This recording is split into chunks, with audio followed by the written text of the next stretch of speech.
자, 이제 임대주택 정책이죠. 근데 벌써 주택 정책 앞에 임대자가 붙었다는 것은 내 집이 아니라는 것이죠. 예, 그래서 뭐 쉽게 말하면 이제 월세방이다 이렇게 보시면 되겠습니다. 따라서 임대자가 붙었다는 건 더더군다나 소득이 낮은 계층의 어떤 그 주거 안정과 관련된 정책들이다라고 보시면 되는데, 일단 그 뒷장을 넘겨보시면 크게 임대료 규제, 임대료 보조, 또 가로 3번에 공공임대주택의 공급이라고 나와 있죠. 제목이. 가로 1번, 2번, 3번. 근데 임대료 규제도 자, 임대료가 없다고 봐요. 그럼 규제잖아요. 그러니까 앞에서 보셨던 분양가 규제와 그 성격이 같습니다. 다만 분양가 규제는 신규 분양 주택의 가격을 통제하는 것이고, 얘는 임대주택의 가격을 통제하기 때문에 임대료 규제다 이렇게 보는 거죠. 그러면 임대료 규제도 성격이 분양가 규제와 같기 때문에 무슨 가격제라고 말할 수 있다. 최고 가격제다. 그러니까 시장의 임대료 수준보다 낮은 임대료 수준의 임대료를 통제하는 제도가 바로 임대료 규제다라고 보시면 되겠습니다. 뭐 단적으로 시장의 월세가 30만 원이면 30만 원은 부담이 크니까 20만 받아라 통제하는 제도가 임대료 규제다라고 보시면 돼요. 그럼 여러분 생각해 보십시오. 자, 단기와 장기 효과가 있다 그랬죠. 그럼 30만 원을 받을 임대료를 20만 원만 낼 수 있다면 임대료 부담이 줄어드는 셈 맞지요. 그러면 단기적으로 임대주택에 대한 수요가 늘겠어요, 줄겠어요? 증가, 늘어나겠죠. 거기서 끝. 이제 장기로 넘어가요. 장기는 누구 입장? 공급 입장. 공급 입장. 그러면 공급자 입장에서는 어떨까요? 30을 받아야 수지가 맞는데 20밖에 받을 수가 없다면 그만큼 임대업자의 임대 수입은 줄어들겠죠. 그럼 결국 임대주택의 공급이 늘까요, 줄까요? 줄어요. 감소합니다. 또 임대주택의 질적인 수준이 올라갈까요, 떨어질까요? 떨어지겠죠. 또 보통 우리 주변에 임대주택이 뭐냐면 원룸 같은 거 있잖아요. 이 전부 임대주택 아니겠습니까? 근데 임대주택을 짓는 분들은 대부분 임대료를 받아서 임대 수입을 올리고자 하는데 목적이 있죠. 이것은 결국 투자의 목적이 강하단 말이에요. 그러면 30은 받아야 뭐 원리금 갚고 남는 떡고물이 나오게 되는데 20밖에 받을 수 없다면 원리금 갚고 나서 떡고물이 없단 말이에요. 그럼 임대 수익을 얻기가 어렵다면 임대주택에 대한 투자를 선호, 좋아할까요? 깊이, 싫어할까요? 깊이 한다. 이런 것들이 임대료 규제의 장단기 효과다라고 보시면 돼요. 오케이? 물론 이것 말고도 할 말이 많지만 그건 기초에 어울리지 않습니다. 자, 그러면 임대료 보조가 있죠. 말 그대로 임대료, 월세의 일부를 정부나 지방자치단체 등의 공공이 그 임대료의 일부를 지원해 주는 제도를 뭐라 그런다? 임대료 보조다. 그 말. 그러면 여러분 이렇게 한번 볼까요? 소득이 낮은 분들에게 임대료의 일부, 뭐 예컨대 10만 원을 보조해 주면 10만 원 보조를 받은 만큼 저소득층 입장에선 실질적인 소득이 증가한 셈인 거 맞죠? 10만 원 받은 만큼. 그럼 소득이 증가하면 임대주택에 대한 수요가 늘어날까요? 줄어들까요? 늘어나요. 그러니까 쉽게 말하면 임대주택 그런 말 빼고, 아니 돈이 많아지면 어떤 물건을 더 많이 살 수 있게 되지 않습니까? 근데 그 어떤 물건이 여기선 임대주택인 것뿐이죠. 오케이? 그럼 임대주택에 대한 수요가 증가하겠죠. 그럼 수요가 증가하면 그 물건의 가격은? 수요가 증가하는데? 가격 상승. 그렇죠. 수요가 증가한다는 건 제가 전에 그랬죠. 인기가 많아진다. 그럼 인기가 많아지는 물건의 경우는 가격이 올라가죠. 근데 임대주택의 가격은 가격이라고 안 하고 임대료라고 말하더라 그 말이에요. 그럼 임대료가 올라가요, 단기에. 그럼 임대료가 올라가면 집주인이 좋아요, 세입자가 좋아요? 집주인 좋죠. 근데 그 집주인을 임대인 그래요. 임대인. 오케이? 그럼 결국 단기에는 임대료가 올라가고, 즉 월세가 올라가고, 그 결과 그 이익은 임대인에게 돌아갈 수가 있겠죠. 오케이? 근데 장기로 가면 임대료가 올라가니까 단기에, 그럼 장기에는 무조건 공급이거든요. 그럼 임대주택 공급자 입장에서 월세가 올라간 만큼 수입이 많아질 거 아니에요. 그럼 임대주택의 공급을 늘린다, 줄인다? 늘린다. 그럼 공급이 늘어나면 양으로 많아지기 때문에 흔해져요. 그럼 임대주택의 가격은 올라간다, 내려간다? 내려간다. 즉 임대료가 인하가 되겠죠. 그럼 결국 장기적 효과는 임대주택의 공급은 증가하고 그 결과 임대료가 인하된다라고 나오거든요. 그걸 해석하면 임대료는 내려가면서 동시에 임대주택을 구하기가 쉽단 말이에요. 공급이 증가했으니까. 그러니까 그걸 우리말로 하면 월세가 싸지면서 동시에 월세방 구하기가 쉬워졌다는 얘기입니다. 그럼 그만큼 혜택은 누구에게? 임차인, 세입자에게 돌아간다 그 말이에요. 오케이? 그럼 이제 압축하면 뭐가 돼요? 임대료 보조 시 단기적으로는 임대인에게 혜택이 돌아가는 반면 장기적으로는 임차인에게 혜택이 돌아갈 수 있다라고 말할 수 있겠습니까? 압축하면. 이해가시겠어요? 예. 그게 임대료 보조의 내용이에요. 물론 그것도 수요자 보조, 공급자 보조 나눠지고 수요자 보조도 가격 보조와 소득 보조 또다시 구분되는데 그런 구체적 내용은 본 수업 때 갈 거고 지금은 임대료 보조를 전반으로 물어봤을 때 어떤 장기, 단기 효과 나오느냐 요 정도만 알아두시면 되는 겁니다. 이해 가셔요? 예. 그 다음에 오른쪽에 보면 가로 3번에 공공임대주택 공급 나오죠.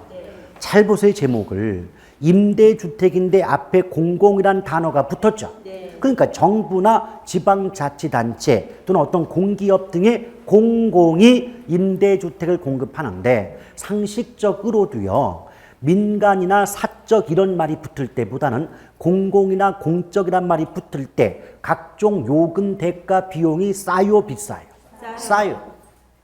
그러니까 결국 공공임대주택 공급은 정부 등의 공공이 직접 시장의 임대주택보다 낮은 임대료 수준의 임대주택을 공급하는 정책 수단이 바로 뭐다? 공공임대주택의 공급이다. 오케이? 여러분 국민임대주택이라고 들어봤죠? 행복주택이라고 들어봤죠? 보금자리 주택이라고 들어봤죠? 얘들은 명칭이 보금자리, 명칭이 행복일 뿐이지 본질은 전부 공공임대주택 아니야 그 말이에요. 오케이? 제가 이 말씀 왜 드리느냐? 예전 같은 문제가 그냥 공공임대주택 공급할 때 어떤 효과가 나온다 이렇게 나왔단 말이에요. 지금은 살짝 틀어요. 어떻게? 행복주택을 공급할 때, 보금자리 주택을 공급할 때 이렇게 문제를 내버리면 행복주택, 보금자리 주택 이 자체 표현은 직접 교과서에 안 나와 있는 표현이니까 이런 거 못 들어봤는데 이래서 문제를 못 푼다고. 근데 상대방은 어떤 의도로 낸 거다. 공공임대주택인데 명칭만 행복주택, 명칭만 보금자리 주택이라고 쓴 것뿐이 더 있냐 그 말이에요. 아시겠어요? 그럼 여러분 이렇게 한번 생각해 봐요. 같은 임대주택인데 민간 임대주택은 월세가 30할 때 아무래도 공공은 월세가 쌀 거니까 공공임대주택은 월세가 20이래요. 오케이? 자, 그럼 민간은 월세 30, 공공은 월세 20. 이것만 놓고 봐도 결국 월세가 저렴한, 임대료가 저렴한 공공임대주택을 공급하게 되면 그만큼 임차인들의, 세입자들의 월세 부담을 줄여줄 수가 있겠죠. 그게 목적이에요. 오케이? 근데 제가 조금 전에 잘 봐요. 민간은 월세 30, 공공이 월세 20 그랬죠. 이거를 시험에 낼 때는 어떻게 내느냐? 공공임대주택이 공급되는 경우 임대료에 대한 이중가격이 성립한다 그래요. 한쪽은 30, 한쪽 20 아니요. 그럼 가격이 이중적이지 않습니까? 그러니까 공공임대주택 공급할 때 이중가격이 형성 또는 성립한다 이렇게 말한다고. 오케이? 근데 또 하나. 조금 전에 민간은 얼마? 30. 공공은 얼마? 20. 차액이 얼마? 10. 그러면 공공임대주택에 살고 계시는 임차인들은 민간 임대주택보다 월세 10만 원 덜 내고 거주할 수 있는 거 맞지요? 그럼 월세 10만 원을 덜 낸다는 것은 마치 그 차액이 10만 원만큼을 정부로부터 보조금을 지급받는 것과 같은 혜택을 받는 셈 아니야 그 말이에요. 이해하시겠어요? 오케이? 여기까지 이해 가요? 그럼 이거를 시험에 나오는 문장으로 바꿔볼 테니까 그냥 들어요. 차분하게 뭐 이거 외우라는 거 아니니까. 공공임대주택이 시장에 공급되는 경우 임대료에 대한 이중가격이 성립하게 되고 민간임대주택 임대료와 공공임대주택 임대료의 차액만큼을 정부로부터 주택보조금을 지급받는 것과 동일한 효과 및 혜택을 누리게 된다. 이렇게 말하는 거예요. 아시겠어요? 근데 우리 생각으로는 뭐다? 얘 30, 얘 20, 나 10만 원만큼 덜 내. 그 말은 10만 원만큼 보조금 받는 것과 같지 않냐? 이 간단한 말을 이중가격이 성립한다. 뭐 임대료의 차액만큼을 주택보조금을 지급받는 것과 동일한 효과 및 혜택을 누릴 수 있다. 이렇게 문장을 만드니 문장 읽다가 지치는 거예요. 뭔 말인지 모르겠고. 아시겠죠? 오케이? 그래서 그 처음에는 그 문장들을 시간이 걸려도 무슨 말인지 해석하려고 계속 보아야 돼요. 처음에는 되게 답답해 스스로. 왜냐하면 풀려야 말이죠. 그 꼴랑 한 문장 해석하려고 몇십 분이 걸리고 몇 시간이 걸린단 말이에요. 그럼 미치겠어요, 사람들이. 근데 그때 거기서 아이고 이거 말고 나 그냥 외울래. 이 유혹에 빠지면 게임 끝난 거예요. 아시겠어요? 시간 걸려도 그걸 밀고 나가요. 우리한테 몇 개월이 필요하다. 6개월. 6개월 동안에 그 문장 해석 못 하겠습니까? 한다고. 그 6개월 지나가지고 내게 되죠? 이제 나오면 그대로 읽자마자 해석이 되는 거야. 왜? 내가 그거 해석한 날밤을 깠는데 나중에 똑같은 문장 나오면 그 문장 해석 못 하시겠냐 그 말이에요. 된다고. 그럼 어때요? 보다 쉽고 빠르게 정확한 답을 구할 수가 있어요. 오케이? 근데 그 효과가 나올 때는 7월달 문제 풀이 때 비로소 빛을 발하는 방법이에요. 그 전까지는 점수 안 나와요. 외우시는 분들에 비해 점수 안 나와. 왜? 순발력이 떨어지니까. 오케이? 그런데 한번 그렇게 해놓으면 가장 큰 장점. 수십 개의 표현을 어떻게 바꿔도 내가 공부한 사람은 그게 다 풀려. 근데 외우신 분들은 외운 문장 아닌 게 나오면 못 풀어요. 그게 가장 큰 차이점입니다. 아시겠죠? 그러니까 외우지 말라는 뜻이 아니라 먼저 이해하려고 노력하자. 그럼 여러분 충분히 좋은 결과를 얻을 수 있습니다. 오케이? 그 다음에 또 하나. 단기, 장기효가 있잖아요. 한번 가볍게 풀어보자 이거예요. 단기는 수요 측이야.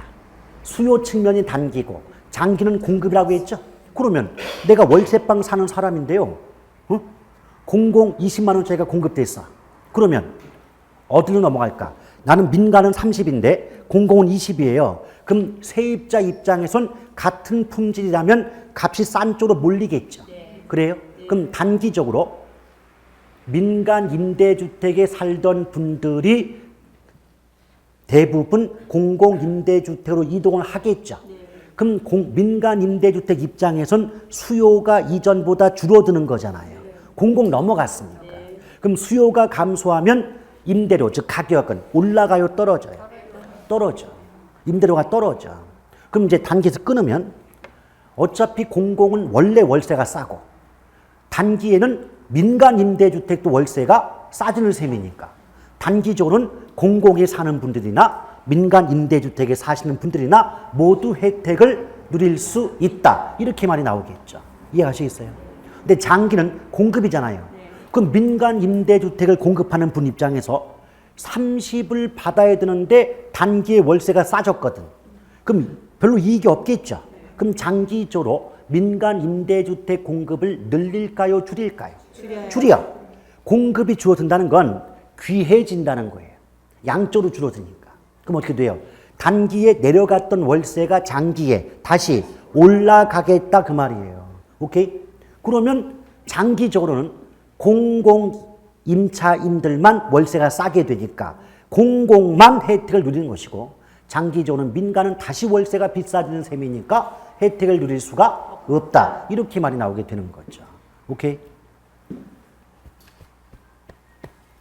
네, 이런 말들은요, 지금은 이제 추상적으로 와 닿게 되는데, 본 수업 때 그림을 그려서 막 이동하는 과정을 이렇게 보여드리면, 아, 이렇게 많이 넘어가니까 얘가 수요가 줄어가지고 임대료가 다운되는구나. 그럼 단기에는 둘 다 혜택을 받는데, 장기에는 월세 싸졌으니까 얘는 싫어가지고 공급을 줄이겠구나. 그럼 내려갔던 월세가 다시 올라가면 장기에는 공공은 혜택을, 민간은 혜택을 받을 수가 없다. 이런 말이 충분히 와닿게 됩니다. 근데 지금은 그냥 개념적으로 아, 이렇게 되게 된다는 건가 보다. 그 정도만 개념 잡고 가자는 얘기예요. 아시겠죠? 예.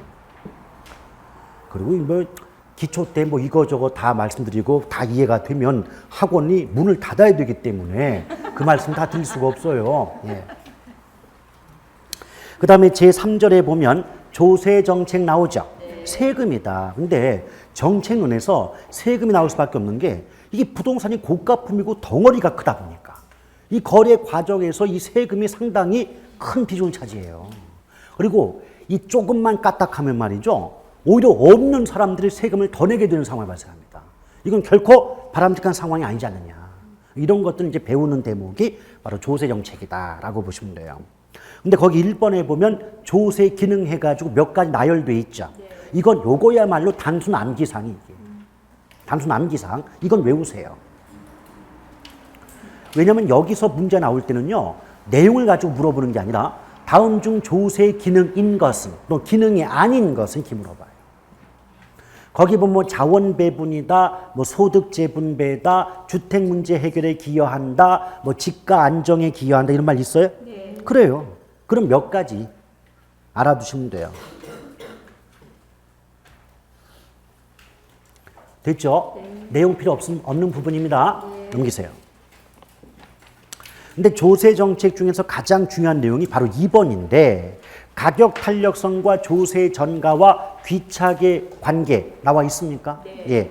그냥 기초서기 때문에 그냥 표로 만들었어요. 표로 만들었는데 여러분 그 표에 나온 가장 핵심적인 내용이 뭐냐면 조세의 전가와 귀착의 크기는 수요와 공급의 상대적 탄력성에 따라 달라진다는 겁니다.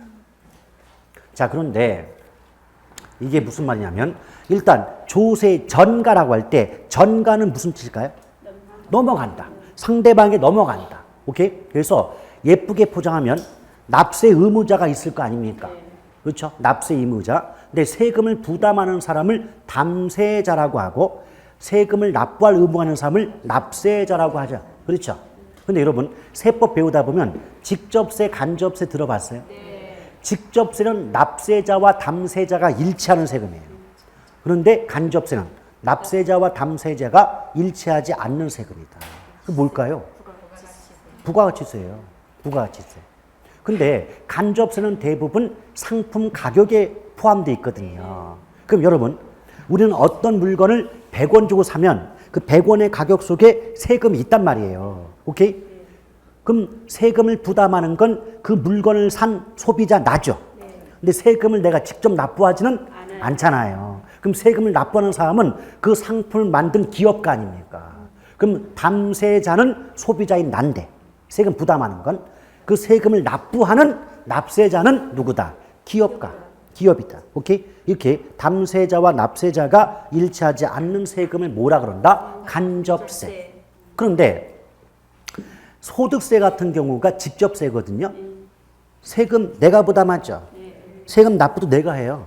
그래서 소득세 같은 거는 직접세다. 물론 현실적으로는 한꺼번에 뭐 연말정산해서 내지만 그러나 세법상으로 볼 때는 소득세 같은 경우는 뭐다? 직접세다. 이렇게 보는 거죠. 근데 원래 조세, 이건 약간 차이가 있는 건데 내용하고는 조세 정책상 어떤 국가의 세무 구조나 세무 행정이 선진적이냐 후진적이냐 이걸 판단하는 것은 직접세와 간접세의 비중을 갖고 구분합니다. 직접세의 비중이 큰 나라는 세무 행정이 선진적이에요. 근데 간접세의 비중이 큰 나라는 후진적이다 그러거든요. 왜냐? 제가 그랬죠. 간접세는 상품 가격에 포함되어 있다고. 그러니까 사람들 생각이 뭐다? 세금을 부담한다는 생각이에요? 그냥 물건값이 그렇다는 생각이에요. 물건값이 그렇다는 생각이기 때문에 간접세를 올려도 조세 저항이 적은 겁니다. 오케이? 그 대표적인 경우가 담배값 올렸잖아. 담배값 2,500원이 4,500원 됐잖아요. 그 2,000원이 오로지 세금이고. 응? 2,000원만큼이 전부 세금이 그게. 그럼 우리 같은 경우는 그냥 담배값 더럽게 높이 올렸네? 라고 생각이 들지 세금을 엄청나게 부담하네? 라는 생각은 안 들잖아요. 물론 지금은 교육도 많이 받고 인터넷도 발달돼 있기 때문에 처음에는 그 담배값에 대한 저항을 명분을 조세에 대한 저항이다 해가지고 했지만 뭐 씨알이나 먹힙니까? 저 같은 경우도 담배 끊어야지 하다가 이제는 원래 담배값은 4,500원이야 라는 식으로 이제 뭐 어떻게 돼요? 익숙해지면 그렇잖아요. 그렇죠? 근데 그런 게 있었죠. 근데 결국 제가 볼 때는 소비자, 일반 서민층에 대한 세금은 어떻게 보면 증세가 된 거예요. 그렇죠? 근데 기업가가 내는 세금이 뭐죠? 법인세예요. 법인세는 인하시켰다고. 그렇잖아요.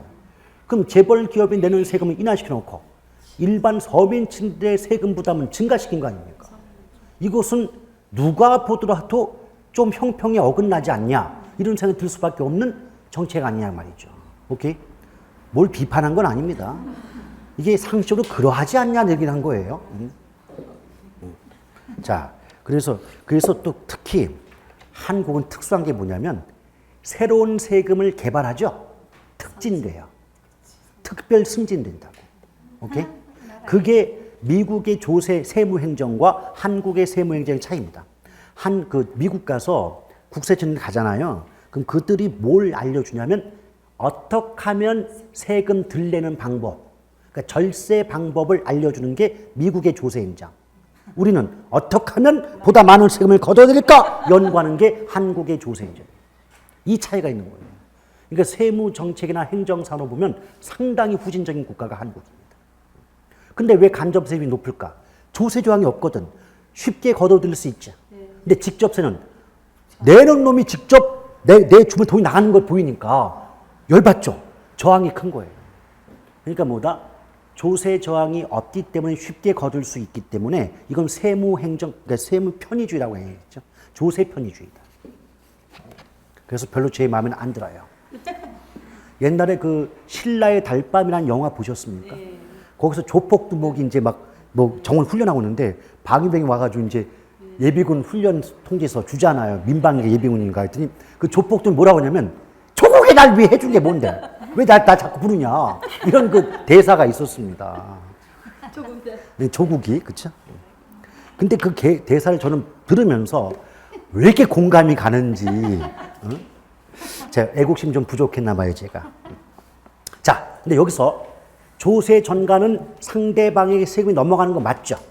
귀착이라고 하는 건 그 결과, 전가의 결과, 수요자와 공급자 중에서 누가 세금을 얼마만큼 부담하느냐, 세금 부담의 상태를 귀착, 세금이 넘어가는 걸 전가, 이렇게 말하는데 그것의 크기는 수요 공급의 상대적 탄력성에 따라 달라진다는 겁니다. 근데 핵심은 이거예요, 결국은. 자, 수요가 됐든 공급이 됐든 탄력성이란 말이 나오겠죠. 근데 탄력성이 큰 경우를 뭐라고 해요? 탄력성이 크다를 뭐라고 표현합니까? 완전히 완전히 왜 붙어요? 탄력성이 클 때를 뭐라고 하냐고? 탄력적. 그게요? 완전은 그 함부로 붙이는 말이 아니에요, 그게. 그럼 탄력성이 작은 경우를. 그래요.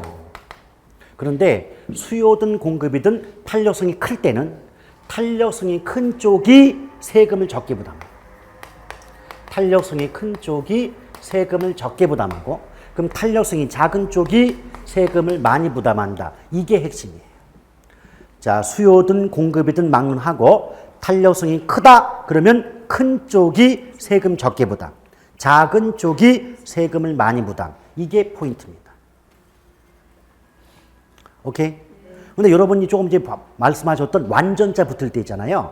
완전 탄력, 완전 비탈 때가 있지 않습니까? 그 완전자가 붙을 때는 해석이 어떻게 되냐면 어느 한쪽이 다 부담이에요. 수요자, 공급자 중에서 어느 한쪽이 다 부담한다 할 때는 완전자가 붙어요. 그래서 결론을 미리 말씀드리면 자, 완전 탄력이라고 나왔대요. 완전 탄력이면 상대방이 다 부담해요. 상대방이 모두 부담한다. 근데 완전 탄력 반대가 뭐죠? 완전 비탄력. 그 완전 비탄력 이렇게 나왔다면 당사자, 내가 다 부담한다. 이렇게 나옵니다. 당사자가 모두 부담. 따라서 내가 부담하든 상대방이 부담하든 완전자가 붙으면요. 반드시 문장 속에는 어느 한쪽이 전액 부담한다고 나와야 돼요. 누가 더 많이, 누가 더 적게 부담한다 이런 표현이 나올 수가 없다고요. 자, 그럼 문장을 만들 테니 예를 하나 들어볼게요. 예컨대 수요는 탄력적이다. 그런데 공급은 비탄력적이다 그랬대요. 나왔대요. 이럴 때 세금을 부과하게 되면 자, 수요자의 세금 부담액과 또 공급자의 세금 부담액을 비교해 보았을 때 어느 쪽의 부담이 더 클까요? 응? 자, 위에 써놨잖아요. 탄력성이 큰 쪽이 세금을 적게, 작은 쪽이 세금 많이 부담한다 그랬죠. 이럴 때는 여기까지 끊어서 해석을 해. 다 보니까 안 돼. 이러면 항상 문제 풀 때 쭉 보거든요. 쭉 보면 선생도 못 푸는 거예요. 끊어요. 아시겠죠? 앞에 탄력성 비교하세요. 어느 쪽이 탄력성이 커요? 수요가 탄력성이 크죠? 그럼 탄력성이 큰 쪽이 세금 적게 부담하죠. 그 말은 탄력성이 작은 쪽인 공급자가 세금을 더 많이 부담한다는 말과 같지 않냐 그 말이에요. 이해 가시겠어요? 오케이? 그래서 이런 문장을 해석할 때는 그 긴 문장을 한 번에 쭉 보시면 한 방에 훅 갑니다. 항상 문장 해석은 어디에서 끊어서 해석할 것인가가 관건이에요. 근데 분명히 세금 부담의 크기는 뭐에 따라 달라진다. 탄력성 크기에 따라 달라진다. 그러니 맨 앞에 탄력성의 크기를 먼저 해석하고 그 다음에 결과가 어떻게 연결될 것인가를 비교를 해야 될 거 아니냐 말이죠. 아시겠죠? 자, 그러면 이건 어떨까요? 요걸 한번 바꿔볼까요? 수요는 비탄력적인데 공급은 탄력적이다. 그럼 전제가 정반대로 바뀌었죠. 이럴 때 세금을 부과한다면 수요자 부담액과 공급자 부담액 중에서 어느 쪽이 수요자 공급자 중에서 어느 쪽이 세금을 더 많이 부담할까요? 수요자. 그래요. 오케이. 자, 탄력성이 작은 쪽이 세금 많이 부담하는 거 아시죠? 근데 탄력성이 작은 쪽은 수요란 말이에요. 그럼 같은 세금 부과에도 아무래도 공급자보다는 수요자가 부담하는 금액이 더 많지 않겠니? 그 말이에요. 이해 가시겠어요? 예, 그렇게 보실 거예요. 그런데 만약에 요 완전자가 붙었다. 예컨대 수요는 완전 탄력적인데 공급은 비탄력적이다. 이럴 때 세금을 부과한다면 공급자가 부담하는 금액이 보다 많다라고 문장이 나왔대요. 그럼 이 문장은 맞을까요? 틀릴까요? 응? 항상 해석할 때는 탄력성 크기부터 봐요. 자, 수요는 완전 탄력적이고 공급은 비탄력이죠. 그러면 공급자가 부담하는 금액이 훨씬 많다. OX. 응? 틀려도 괜찮으니까. 맞을까요? 틀릴까요? 생각해봐요. 맞으면 제가 저걸 썼겠어? X예요. 왜 X일까요? 자, 그렇죠. 완전자 붙었죠. 완전자 나오잖아요. 뒷건 볼 게 아니에요. 완전자가 붙은 말하고 완전자가 없는 말이 부딪히죠. 완전 힘이 센 거예요. 그래서 완전자가 없는 건 해석할 필요 있다 없다? 없다. 완전만 보고 해석하는 거예요. 완전 탄력이면 자, 첫 번째 완전 탄력이든 완전 비탄력이든 어느 한쪽이 모두 부담이 나오죠. 근데 완전 탄력은 네가 다 부담이에요. 그럼 봐봐요. 수요가 완전 탄력이죠. 그럼 수요의 상대방이 누구요? 공급자 아니요? 그럼 공급자가 조세 전액을 부담한다. 세금 전부를 부담한다. 이렇게 나와야 되는 거예요, 이게. 아시겠습니까? 그래서 지금은 아직 문장 해석까지는 어려우니까 일단 뭐만 좀 알자. 자, 세금에서 수요 공급 필요 없다. 탄력성이 큰 쪽이 세금 적게, 탄력성 작은 쪽이 세금 많이 부담. 완전자가 붙으면 한쪽이 다 부담인데 완전 탄력은 네가 다 부담, 완전 비탄력은 내가 다 부담. 이것만 정확히 알고 계시면 나중에 그 문장 해석은 자꾸 해석해 보면 알아요. 아시겠죠? 예. 그래서 거기 표 아래에 동그라미 1번에 뭐라고 써놨냐면 탄력성이 클수록 상대방의 부담도가 크고 작을수록 당사자의 부담이 크다 그랬죠. 오케이? 그 말은 뭐다? 탄력성이 클수록 상대방의 부담이 크다는 건 탄력성이 큰 쪽의 부담은 작다는 얘기 아니에요. 또 탄력성이 작을수록 당사자의 부담이 크다는 것은 탄력성이 작을수록 작은 쪽, 탄력성이 작은 쪽의 세금 부담이 크다는 말 아니야 그 말이죠. 이해하시겠어요? 자, 그 다음 나머지 내용들은 크게 신경 쓸 게 아니고 특히 동그라미 3번 봐봐요. 일률적 그랬죠. 앞으로 여러분 그거 기억해야 돼요. 문제 풀 때 일률적 나오잖아요. 뭐 일률적으로 세금을 부과한다, 일률적으로 세금을 깎아준다. 세금 부과든 감면이든 관계없이 일률적 이 말 나오면 반드시 뒤에 말은 안 좋다는 말이 나와야 돼요. 좋다는 말이 나오면 무조건 틀립니다. 아시겠어요?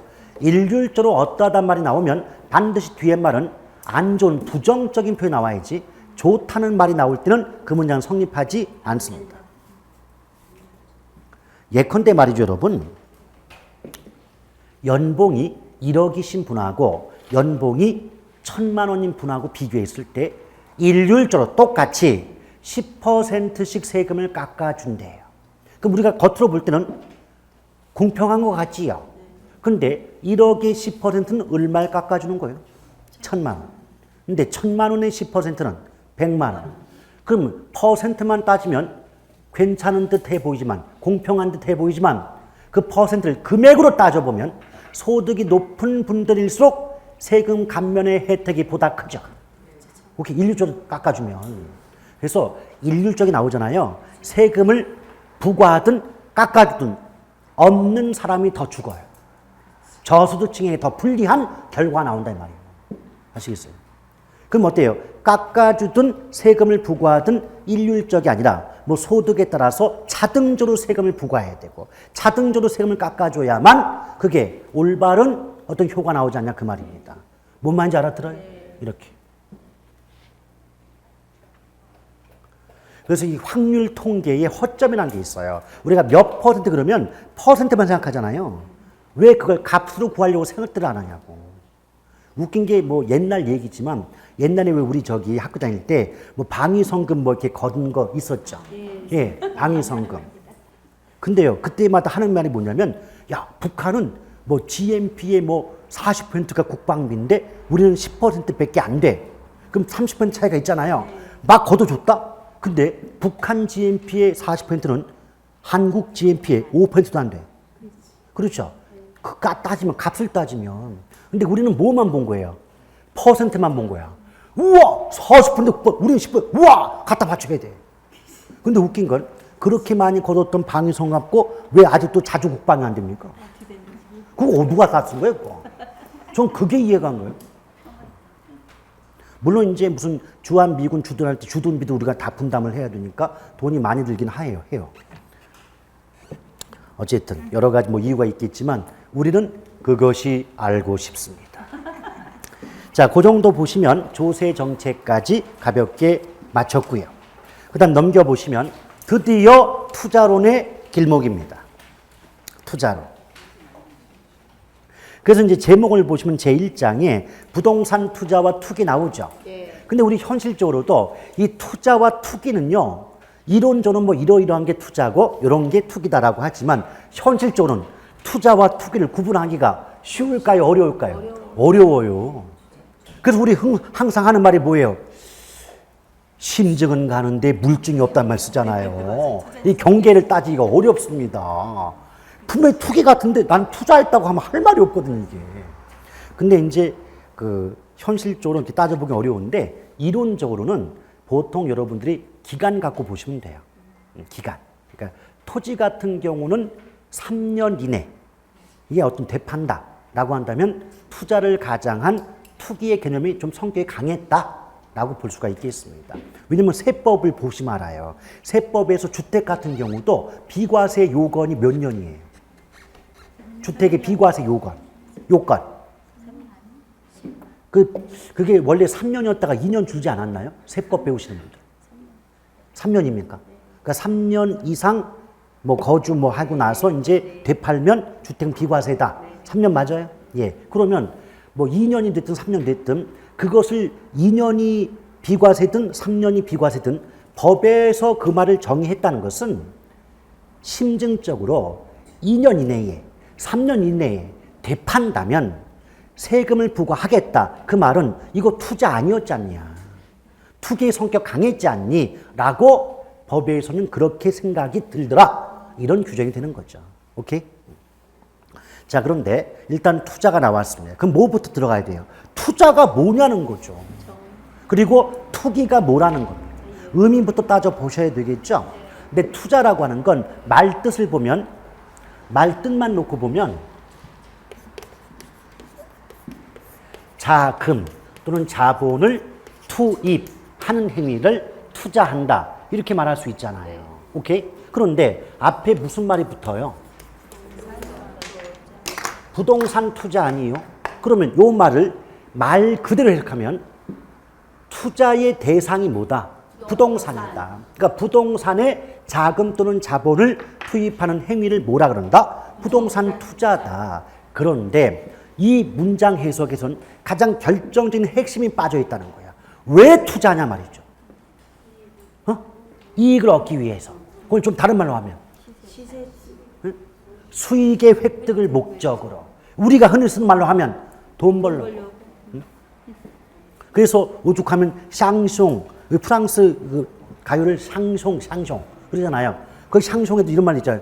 돈 벌어다 줘. 이렇게 나오지 않습니까? 오죽 돈이 좋으면 돈 벌어다 줘. 내 돈 네가 다 썼잖아. 이렇게 나오지 않습니까? 오케이? 내 돈을 네가 다 썼으니 돈을 벌어달라. 돈 벌어다 줘. 이렇게 나오지 않습니까? 예. 근데 그걸 또 보니까요. 우리나라에서 벌써 크리스마스가 한 달 정도 남았잖아요. 그럼 아주 저 클 때만 해도 막 거의 비슷한 연배들이 계시겠지만 한 달, 2달 전부터 그냥 거리가 캐롤로 쿵짝쿵짝했어요. 근데 어느 순간부터 캐롤이 없어졌습니다. 크리스마스가 온 줄도 몰라요. 뭐 애들이나 뭐 알지. 우리도 뭐 일하다 보면 크리스마스에서 노는 날이래. 이러지 않습니까? 근데 이 크리스마스 캐롤은 일종의 경기 측정 지표의 하나입니다. 캐롤이 막 축제 분위기가 형성이 되고 한다는 것은 살만하다는 거예요. 근데 우리나라는 2, 3년 전부터인가 캐롤이 없어졌어요. 거리에 사라졌어. 그 말은 그때부터 많이 어려워졌다. 그 말 아니겠습니까? 그렇죠? 참 우리 민족이 참 대단한 민족이에요. 어떻게 IMF를 그렇게 짧은 시간 내에 극복하고 다시 이제 도약의 시기를 맞았지만은 대단한 국가입니다. 역사상 구제 금융을 받은 국가 중에서 그 짧은 시간 내에 모든 걸 다 되갚은 나라는 존재하지 않습니다. 근데 그때도 결국 국가적 위기 상황 누가 극복했습니까? 일반 국민들 애들 돌반니까 다 팔아가지고 극복한 거 아닙니까? 근데 누가 돈 벌었습니까? 돈 있는 사람들. 그때 금리가요 30% 40% 올랐어. 그러니까 1억을 은행에 넣어놓죠. 이자가 4천이야. 그래서 돈 있는 사람은 국가적 위기 상황일 때마다 항상 돈을 더 버는 거예요. 근데 국가적 위기 상황을 누구는 그 꼴을 못 봐. 없는 사람. 서민층은 우리나라 살려야 되는데 하면서 그거 다 팔지 않습니까? 그래서 이 나라는 참 국민이 대단한 나라예요. 대한민국이. 대한민국이 아니라 대한국민이야. 대한국민. 근데 저는 그런 말씀을 가끔 물어봐요. 또다시 그런 위기 상황이 닥치면 그때처럼 금을 파시겠느냐? 라고 지금 물어보면 안 한다 그럽니다. 왜? 그걸 우리는 죽게 해가지고 살려놓으면 이 엉뚱한 놈만 잘 살게 만들지 않느냐. 더 이상 그 꼴은 못 보겠다 하는 분들이 꽤 의외로 많으시더라고요. 그래서 우리 집에도 뭐 다 팔고 했지만 참 여러분들 대단하신 분들이에요. 한국은 국민들이 대단한 나라예요. 국민들이. 자, 그런데 문제는 돈 벌려고 하다가 돈 벌어다 주고 나왔군요. 이 돈 벌려고를 수익의 획득을 목적으로 한다 그러지 않았습니까? 그런데 자, 투자는 언제 하죠? 투자 시점은 언제나 현재인 거예요. 투자점은 언제다? 현재다. 그런데 그 투자를 통해서 수익이 발생하는 시점은 언제나 미래라고. 왜? 오늘 내가 투자한다고 해서 오늘 지금 당장 수익이 나옵니까? 아니야. 최소한 몇 달, 최소한 몇 년 걸리죠. 그 몇 달 후, 몇 년 후에 수익이 발생한다는 건 수익의 발생 시점 미래라고. 그 미래를 우리는 장래라고 말합니다. 근데 우리의 미래는 확실합니까? 불확실합니까? 불확실해. 불확실하다. 그러면 이런 말 가능합니까? 장래에 불확실한 수익을 획득하고자 현재의 확실한 소비 지출을 희생하는 행위를 투자라 합니다. 맞죠? 맞다고. 근데 여기서 장래의 불확실한 수익의 획득을 목적으로 한다는 건 이해되죠? 근데 현재의 확실한 소비 지출을 희생한다 이 말의 뜻이 뭐냐? 옛날 어른들이 그러잖아요. 먹을 거 못 먹고 입을 거 못 입고 돈을 모았다 뭐 이러지 않습니까? 입을 거 못 입고 먹을 거 못 먹었다 그 말을 우리 개로는 현재의 확실한 소비 지출을 희생한다 이렇게 말한다는 거예요. 여러분 상식적으로도요. 내가 땅에 1억을 투자했다면 그 땅으로부터 내가 원하는 만큼의 수익이 나오는 그 시간까지는 내 돈이지만 내 마음대로 쓸 수가 없지 않냐 그 말이에요. 내 돈이지만 내 마음대로 쓸 수 없다 그 말을 확실한 소비 지출을 희생한다 이렇게 말하는 거예요. 또한 모든 투자의 목적은 돈 벌려고죠. 그 돈 벌려고를 수익의 획득을 목적으로 한다 하며 그 돈은 투자와 동시에 발생하는 것이 아니기 때문에 미래자를 붙입니다. 오케이? 그럼 투자란 장래 불확실한 수익의 획득을 목적으로 현재 확실한 소비 지출을 희생하는 행위다라고 말할 수 있잖아요. 그 말. 오케이?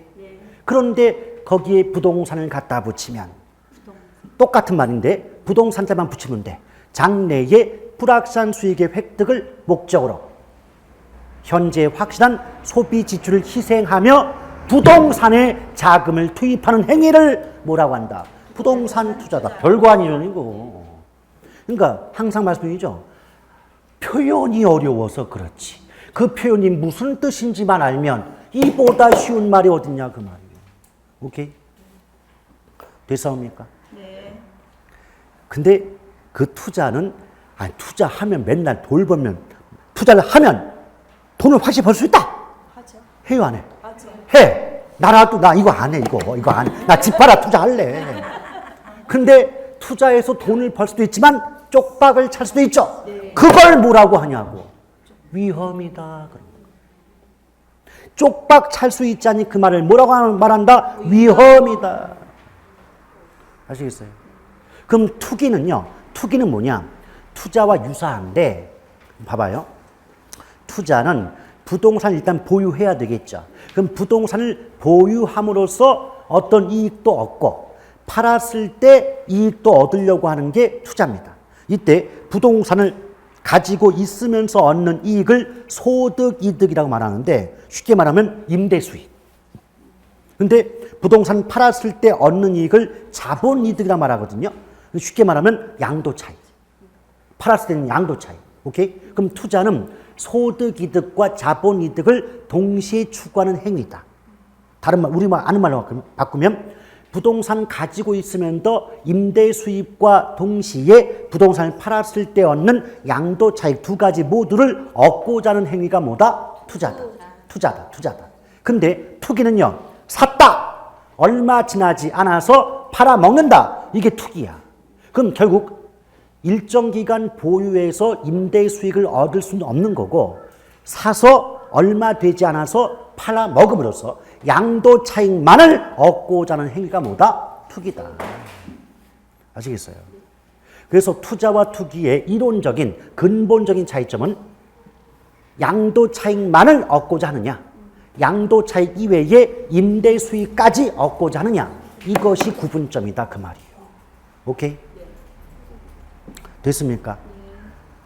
자, 그랬을 때 이 부동산 투자를 통해서 우리가 얻을 수 있는 좋은 장점도 있고 단점도 있죠. 네. 오늘은 깊숙한 설명 안 합니다. 제목 한번 보세요. 장점 제목 좀 보세요.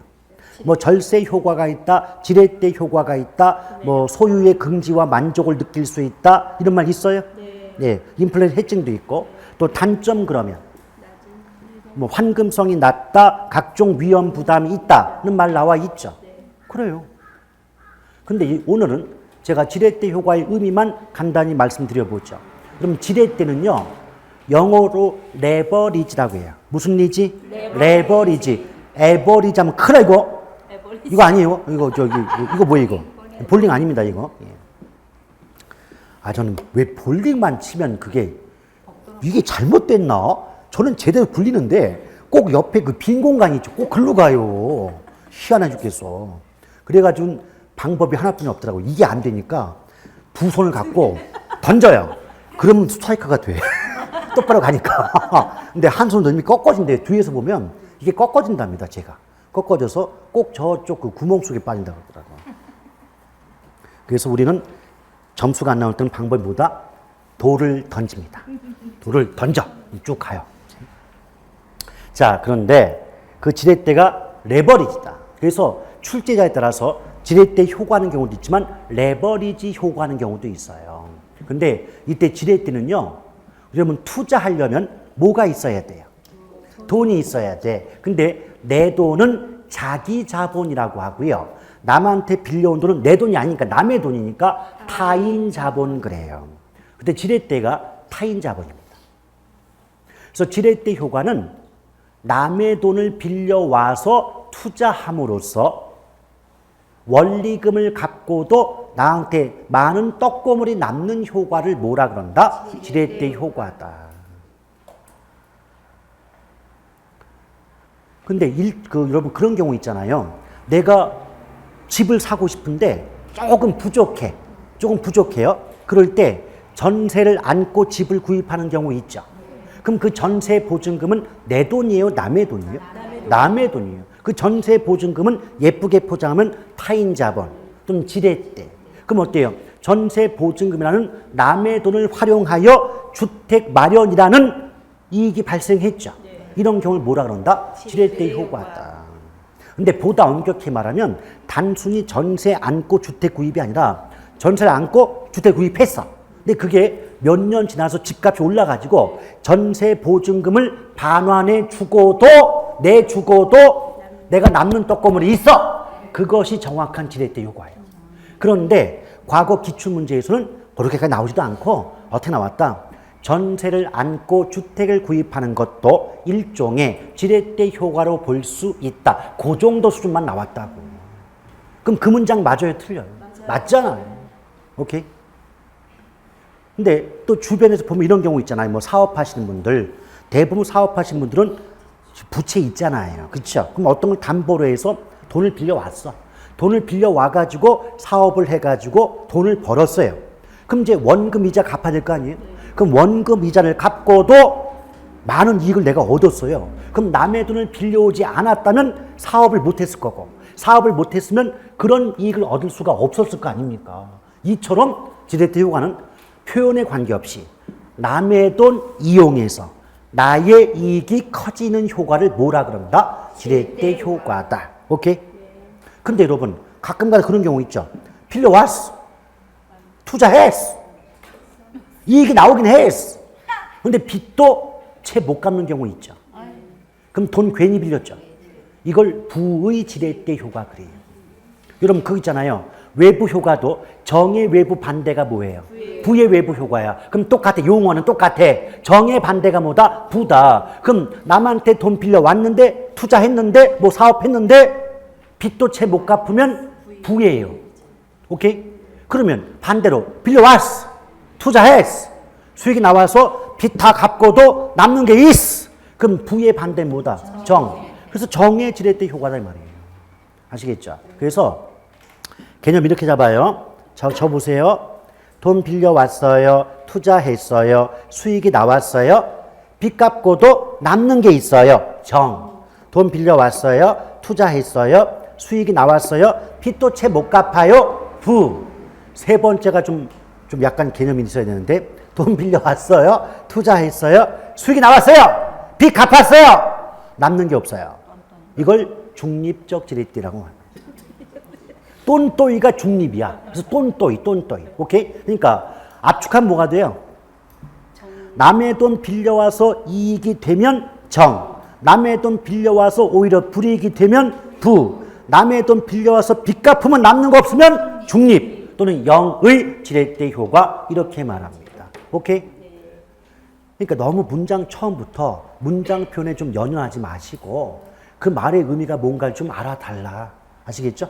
오늘 대단히 고생하셨고 다음 주에 다시 뵙도록 하겠습니다. 수고하셨습니다.